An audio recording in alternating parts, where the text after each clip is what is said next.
الحمد لله وكفى والصلاة والسلام على رسوله المصطفى وعلى آله وأصحابه أهل التقوى. قدرمندو معززو درنو ورونو، یو ورور پوښتنه کړې ده چې د جنابت په حالت کې د بل مسلمان ورور سره روغبړ یا مصافحه یا ستړی مسې کول څنګه دی جواز لري او کنه؟ معززه، د جنابت په حالت کې مصافحه کول جایز دي، ځکه چې د مسلمان بدن اجزا هغه په دې سره یعنی جنابت سره یا په بې اودسۍ سره نه مرداریږي او نه نجس کیږي.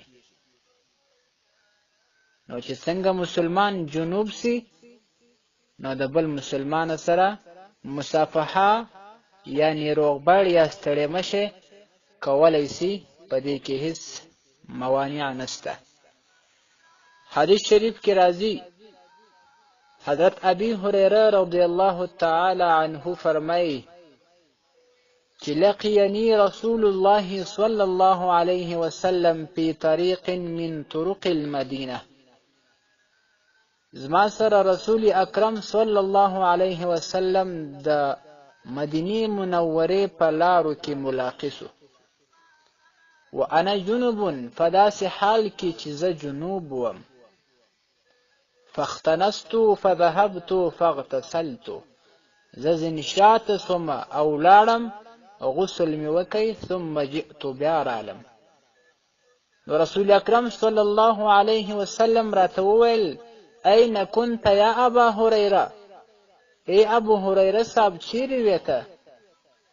ابا هريره رضی الله تعالی عنه وایي ما ورته وویل: إني كنت جنبا فكرهت أن أجالسك على غير طهارة. یا رسول الله صلی الله علیه وسلم، زه جنوب وم، نو ما دا مکروه او بد ګڼله چې پر داسې ناپاکۍ باندې چې زما بدن ناپاکه دی، جنوب یم او ستا سره ودرېږم یا ستا سره کښېنم، دا مې بده ګڼل.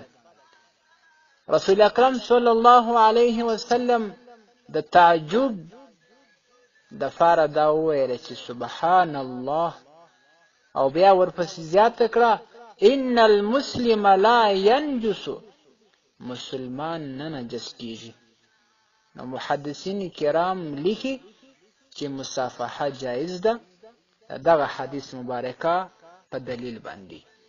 دویم حدیث شریف، حضرت حذیفه رضی الله تعالی عنه وایي چې ان النبي صلی الله علیه وسلم لقیه، چې نبی کریم صلی الله علیه وسلم د ابا هريره رضی الله عنه سره ملاقات، فاهوى الیه، یا یې لاس ورنږدې کړ یا دا یې میل وکړ چې هغه ځان ته رانږدې کړي. ابا هريره رضی الله تعالی عنه ورته وویل: انی جنوب، زه خو جنوب یم یا رسول الله صلی الله علیه وسلم. رسول اکرم صلی الله علیه وسلم ورته وفرمایل: ان المسلم لا ينجس. بعضې نسخو کې راځي چې ان المسلم لیس بنجس، مسلمان نجس نه دی. نو شارحین دغه حدیث شریف څخه هم دا ثابتوي چې مصافحه د جنوب هغه جایز ده، هیڅ پروا نه لري، هیڅ مانع په دې کې نشته.